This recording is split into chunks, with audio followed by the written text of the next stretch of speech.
സുഹൃത്തുക്കളെ, നമ്മൾ എപ്പോഴും മറന്നു കളയുന്ന ഒരാളുണ്ട് നമ്മുടെ വീട്ടിൽ.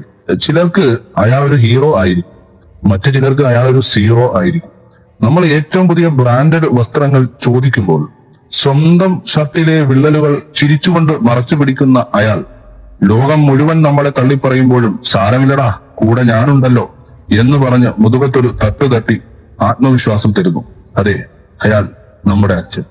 അച്ഛന്റെ സ്നേഹത്തിന് വലിയ ആരവമൊന്നും കാണില്ല, എങ്കിലും അത് പ്രവൃത്തിയിലെത്തുമ്പോൾ നമുക്ക് വേണ്ടി ഏത് യുദ്ധവും ചെയ്യാൻ തയ്യാറാകുന്ന ഒരാളായി നമ്മുടെ മുന്നിൽ നമ്മുടെ അച്ഛനുണ്ടാവും. മെഴുകുതിരി പോലെ ഉരുകിത്തീരുന്ന ആ വെളിച്ചത്തിന് പകരമായി മറ്റൊന്നുമില്ല കേട്ടോ. പലരും പറയുമായിരിക്കും അച്ഛന്റെ സ്വഭാവം പരുക്കനാണെന്ന്. എന്നാൽ നമുക്ക് വേണ്ടി തുടിക്കുന്ന ഒരു ഹൃദയമുണ്ടെന്ന് എത്ര പേർക്കറിയാം? നമ്മളെ വളർത്താൻ ഒരച്ഛൻ അനുഭവിക്കുന്ന കഷ്ടപ്പാട് എത്ര വലുതായിരുന്നു എന്ന് നിങ്ങൾ എപ്പോഴെങ്കിലും ആലോചിച്ചിട്ടുണ്ടോ? അത് പറഞ്ഞറിയിക്കാൻ കഴിയില്ല കേട്ടോ. അത് ഒരു അച്ഛനായി നിങ്ങൾ അനുഭവിക്കുമ്പോൾ മാത്രം അറിയാൻ കഴിയുന്ന ഒരു സത്യമാണ്. എന്നാലും ചില കാര്യങ്ങൾ ഞാൻ സൂചിപ്പിക്കാം. നിങ്ങളുടെ അമ്മ നിങ്ങളെ പ്രസവിക്കാൻ വേണ്ടി തുടിക്കുന്ന സമയം എണ്ണയിൽ വീണ വെള്ളം പോലെ പൊട്ടിത്തെറിച്ചു കൊണ്ടിരിക്കുന്ന അച്ഛനെ നിങ്ങൾ കണ്ടിട്ടുണ്ടോ? എങ്ങനെയെങ്കിലും നിങ്ങളെ ഒന്ന് പ്രസവിച്ച് കഴിഞ്ഞിരുന്നെങ്കിൽ എന്നയാൾ ആലോചിച്ച് ഇരുന്നിട്ടിരിക്കാനും നിന്നിട്ട് നിൽക്കാനും കഴിയാതെ ഉരുകി ഒലിക്കുന്ന ആ അച്ഛൻ നിങ്ങളെ പ്രസവിച്ച് ആ കൈകളിൽ എത്തിക്കുമ്പോൾ അദ്ദേഹം വീണ്ടും ജനിക്കുന്നു എന്ന് അദ്ദേഹത്തിന് തോന്നുന്നു. അന്നു മുതൽ ആ മനുഷ്യൻ ഒരു പരാതിയുമില്ലാതെ നിങ്ങൾക്ക് വേണ്ടി രാപ്പകൽ വിശ്രമമില്ലാതെ ഓടുന്നു. ആ ഓട്ടം ഭൂമിക്ക് ചുറ്റും ഓടിയിരുന്നെങ്കിൽ എത്രയോ തവണ ഭൂമി ചുറ്റി അയാൾ മടങ്ങി വരുമായിരുന്നു. വേദനകളെല്ലാം ഉള്ളിലൊതുക്കി പട്ടിണിയും പരിവട്ടവും എല്ലാം മറച്ചു പിടിച്ച് ഓടുന്നു. എന്തിനു വേണ്ടിയെന്നറിയുമോ? നിങ്ങളെ ഒരു കരക്കെത്തിക്കാൻ.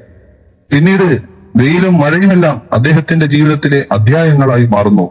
അദ്ദേഹം നിങ്ങൾക്കൊരു അസുഖം വന്നാൽ ഉറങ്ങാതെ തിന്നാതെ ആ അസുഖം മാറിയെന്ന് കേൾക്കുന്നത് വരെ ഒരു ഭ്രാന്തനെ പോലെ അലയുന്നത് നിങ്ങൾ കണ്ടിട്ടുണ്ടോ? നിങ്ങൾ വളർന്നിട്ട് ആ മനുഷ്യനെ നോക്കുമെന്ന് കരുതിയിട്ടല്ല അദ്ദേഹം നിങ്ങൾക്ക് വേണ്ടി ഇതെല്ലാം ചെയ്യുന്നത്. ധനമോ സ്വത്തുക്കളോ ഒന്നും അദ്ദേഹത്തിന് ആവശ്യമില്ല. അദ്ദേഹം ആഗ്രഹിക്കുന്നത് ഒന്നു മാത്രമാണ്, സ്നേഹം. ഒരിറ്റ് സ്നേഹം മാത്രം.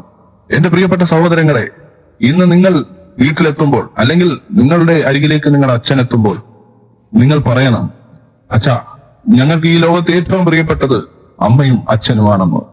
അത് കേൾക്കുമ്പോൾ അദ്ദേഹത്തിലുണ്ടാകുന്ന ആ വികാരം, ആ സ്നേഹം, ഒരുപക്ഷെ അദ്ദേഹം ഒന്ന് കരഞ്ഞു എന്ന് വരാം.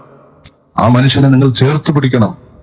മരണം വരെയും ആ മനുഷ്യന്റെ കൂടെ ഒരു പരിപാലകനെ പോലെ നിങ്ങൾ ഉണ്ടാവണം. അതൊന്നും നിങ്ങൾ അദ്ദേഹത്തിനോട് ചെയ്യുന്ന നന്ദി ആവില്ല. എന്റെ വാക്കുകൾ നിങ്ങൾക്ക് ഇഷ്ടപ്പെട്ടു എന്ന് ഞാൻ കരുതുന്നു. നിങ്ങൾക്ക് ഇഷ്ടപ്പെട്ടെങ്കിൽ നിങ്ങൾ ലൈക്ക് ചെയ്യുക, ഷെയർ ചെയ്യുക, സബ്സ്ക്രൈബ് ചെയ്യുക. മറ്റൊരു വിഷയവുമായി വരുന്നതുവരെ നന്ദി, നമസ്കാരം.